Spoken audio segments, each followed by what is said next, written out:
Do you feel trapped inside your shell when it comes to sex? Have you tried to encourage your partner to open up sexually with little to no success?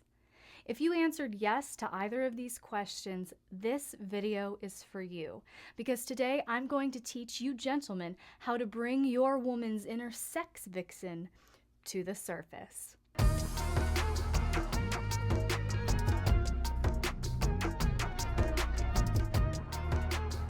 If you're new to this channel, hello and welcome.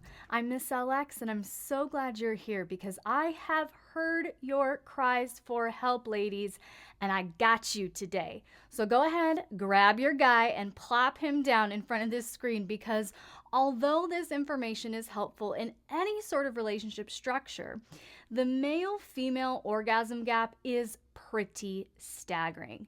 And over the next 2 weeks, I intend to close that gap with your help. But before I get into these 6 strategies to increase your woman's sexual confidence, I want to quickly talk about the orgasm gap I just mentioned and why I'm directing this video more toward my male audience. So far, the largest systematic research summarizes the gender orgasm gap in heterosexual encounters based on the self-reports of over 100,000 men and women across 20 different surveys since 1953. Now, they show that typically 30 to 60% of women report reaching orgasm during heterosexual encounters, in contrast to 70 to 100% of men. Depending on the context of the heterosexual encounters, like location, relationship status, etc., the size of the orgasm gap can vary up to 72% to the disadvantage of women. As in, 3 out of 4 women who are having sex aren't getting off. Overall, this data indicates that an average of less than 30% of women reach orgasm during heterosexual encounters, whereas men reach orgasm over 90% of the time. Pussy magic, am I right, ladies? But, as you may expect, these numbers look vastly different in lesbian encounters, with up to 83% of you ladies experiencing orgasm with your female partner compared to those who have sex with men. Now, this positive variance among women has been attributed to the prioritization of clitoral stimulation during women-only sexual encounters, as clitoral stimulation is the most reliable method of reaching orgasm. And I do think that's a very big factor here. I do. But I also think there's more to the story. Yes, knowing where and how to stimulate is paramount. But the most common sexual dysfunctions I encounter in the couples with whom I work start long before the clothes come off. And that's the territory I'm going to help you navigate today, gentlemen, starting with crushing the comparison. Now, I'm going to break this down to you as gently as I can, but I got to be real with you, okay, boys?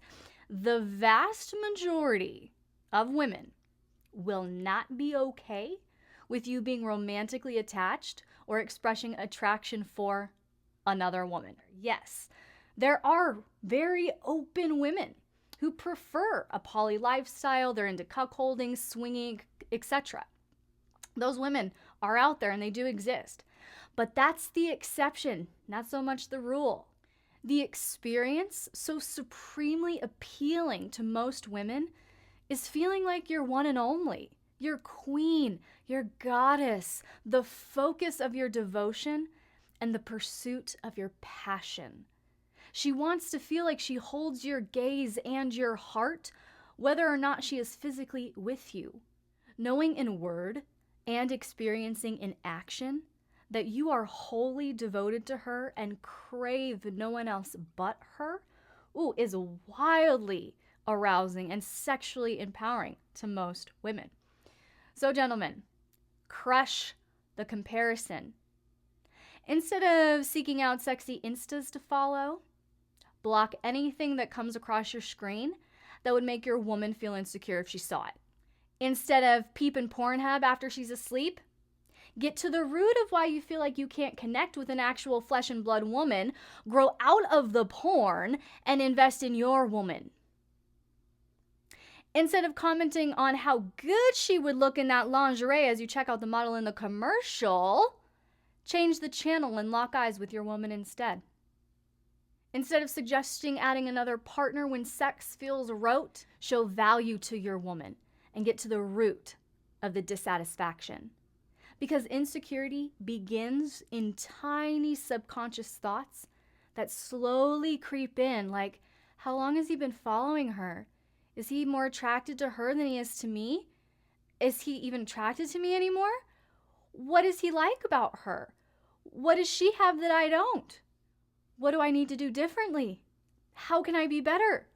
What do I have to do to keep his attention? Did you catch the escalation here? Although the insecurity began in the thought realm, it often grows into action, just like we just saw. Specifically, fear-based performance. Look at the last few lines again. What do I need to do? How can I improve? How do I need to perform? Insecurity, insecurity, insecurity. Essentially, the mentality at this point is, I feel so inadequate, so I have to perform, work, earn, prove, all because I'm afraid I'm not good enough to keep his attention. Guys, she wants to feel wanted by you, and comparison will kill that because it will violate her emotional sense of safety. This is also why I believe there should be full transparency between partners regarding devices and social media accounts, okay? There's nothing to hide if there's nothing to hide, am I right? So if this is a long-term committed relationship or dynamic or marriage, both partners should have full access to one another's devices and accounts to prevent any sense of insecurity. It's not having to check up on each other. It's to prevent even the thought of, I need to check. See what I'm saying? The second key to boosting your woman's sense of sexual confidence is to express your excitement. Now, when I say that, the minds of many men will gravitate toward complimenting your woman, telling her how beautiful she is to you, etc. And you would not be wrong. But you're not entirely correct either. Women want your beautiful words. They want your affirmation. They want your praise. They want your validation. They want your compliments. They want your beautiful words. But if your beautiful words are not reinforced with beautiful energy and actions, your words will fail you every time, bro. It's not just what you say, it's how you say it. And even more so, does she see your words in your behavior? Let me illustrate this principle with 3 simple words in a common phrase. Oh my God, okay? I'm going to say that same phrase in 5 different ways to communicate a different meaning in each. Oh my God. Oh my God. Oh my God. Oh my God. Oh my God. Same 3 words. 5 different meanings. And gentlemen, your ladies can read the same energy in your words and in your tone, okay? Expressing verbal statements of praise will land on deaf ears if your woman doesn't experience that sentiment in your energy and treatment of her as well. For instance, the other night I put on a new set of lingerie to surprise my partner with, and when I walked into the room, he stopped in his tracks and went, "Oh my God." And everything about his facial expression, his tone, his body language, as he walked over and pulled me close, it all confirmed that he was a big fan of what was happening, all right? Contrast that with a compliment just because you know that's what you should be doing. Like if I were to walk in the room and he went, "Oh, you look nice." See the difference? It's still a compliment, it's still affirmation, but the energy and expression didn't line up. So be authentic and let your natural excitement show through in the words that you use. If you haven't already watched last week's video, 6 female domination secrets for the shy switch, I suggest you do so to gain an understanding of the female experience surrounding sex, specifically with the point we discussed last week, performative receiving. Now, many women not only struggle to authentically express themselves when they receive pleasure, but even more so find themselves crippled with fear, insecurity, or intimidation when it comes to advocating for their desires or correcting their partner's lacking technique. But, gentlemen, you have so much power here to positively shift this disempowering cycle by enthusiastically implementing your lady's instructions. Here's the thing you need to understand, guys. If she gets brave enough to dare ask you for something specific in bed, and then she perceives any sense of disinterest or lack of rejection, real or imagined, she will revert back into her shell. And I'm sure you all have seen this happen. So the goal is to reduce this rejection sensitivity over time by responding to your lady's direction and correction with humility and enthusiasm, okay? This isn't the time to get defensive or victimize yourself, boys, okay? This is the time to show your woman that it's safe for her to express herself and that her vulnerability will be held with honor. In other words, when she directs you, offers a suggestion, or corrects a technique, she's not shaming you. She's not shaming you. She's not getting on your case. She's inviting you into her sexual experience. And she's actually being more vulnerable than you realize. So the more consistently you can send the message through your words and subsequent behavior that you enjoy knowing what pleases her and that you enjoy pleasing her, the quicker your lady will believe and allow herself to communicate and enjoy what she truly desires. All right, everyone, leave some devious emojis in the comments if you are kinky and proud. Because here's the thing, if grounded in a healthy DS dynamic, BDSM can open up a gateway of erotic possibilities designed to maximize pleasure and connection. The problem is, I run into so many relationships where the priorities are out of order and it's causing major problems in bed. In other words, your kink shouldn't take precedence over your partner. And if it does, you've stopped honoring your partner and have begun honoring that kink or that fetish instead. Your partner should be in a place of value above any desired act. But when those positions are reversed, we objectify our partner. We reduce them to a kink dispenser. And we're actually pursuing a selfish desire rather than connection with our partner. Ooh, I know, cringe. When kink becomes number one and our partner becomes priority number two, objectification, insecurity, and subsequent disconnection are inevitable. That's why the worst way to try to get the kink you crave from your partner is to constantly try to get the kink you crave from your partner. Instead, what I've found is that when you keep your partner in the place of the highest priority and you consistently show them honor, you consistently invest in a mutually supportive connection, your partner will feel so safe and so cared for by you that they will be open to exploring and trying new things with you. But your partner must feel like they're first in your eyes, not your kink or fetish. In my opinion, one of the absolute biggest hurdles to satisfying orgasm is the focus on achieving orgasm. Now, I know this may seem counterintuitive, but just bear with me. Let me explain. If orgasm becomes the goalpost for sex, then every move we make as individuals and as a couple will be to achieve that goal. And this may sound good superficially. Let's pursue an orgasm together. May sound good, but let me tell you what will happen. Pressure, and lots of it. Think about it. If orgasm is the mutual goal, instead of just intimately connecting with one another, the focus will be all on outward external details and specific techniques. And this requires a sustained level of conscious awareness.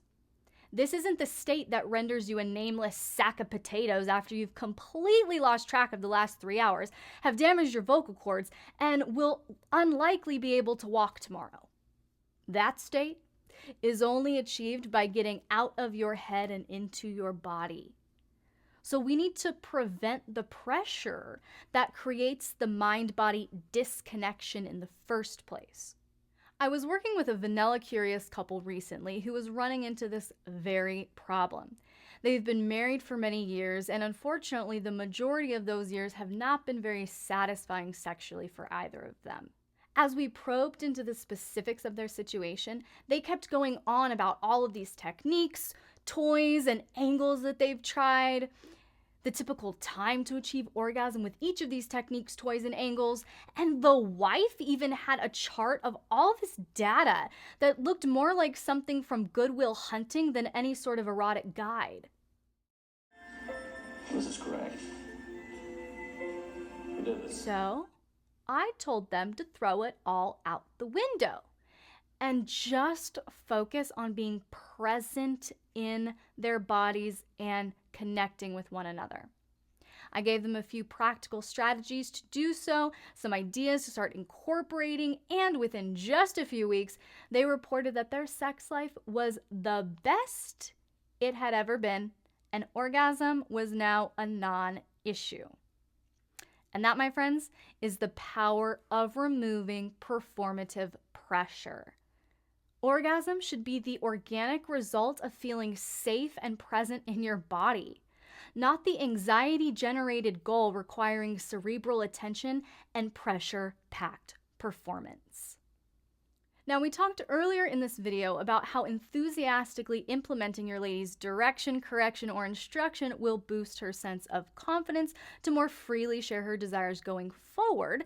And this point is similar in that we're talking about how to approach her at all. You may have read all the books. You may have read all the blogs. You may have subscribed to all the YouTube channels and podcasts.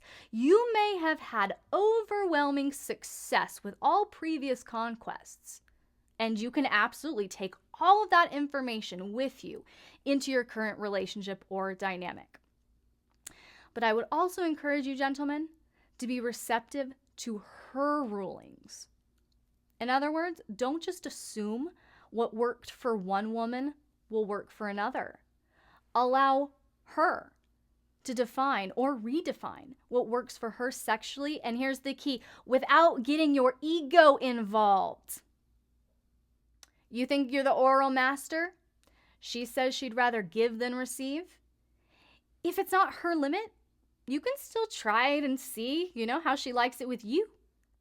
But one of the worst things you can do is volley back at an ego with something like, that's only because you haven't had me yet, baby. Like, ew, don't go there. Who knows? You might absolutely change her mind with that clever tongue of yours. But how are you going to respond if you don't? Are you going to shame her for not enjoying it? Are you going to blame her for drinking too much or being too numb or being in her head?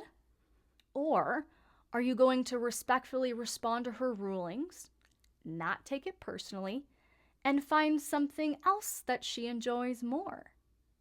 Again, gentlemen, any feedback or correction she gives you is not to shame you. She's simply inviting you into her sexual experience and is more vulnerable at that moment with you than you realize. All right, gents, talk to me. Comment below and let me know which of these points has been the most eye-opening to you or the most effective in improving your sex life. And be sure you're subscribed and have those notifications turned on because, ladies, I got you next week. I'm teaching your men 6 practical ways they can knock your socks off in bed. So come on back next Sunday. You don't want to miss it.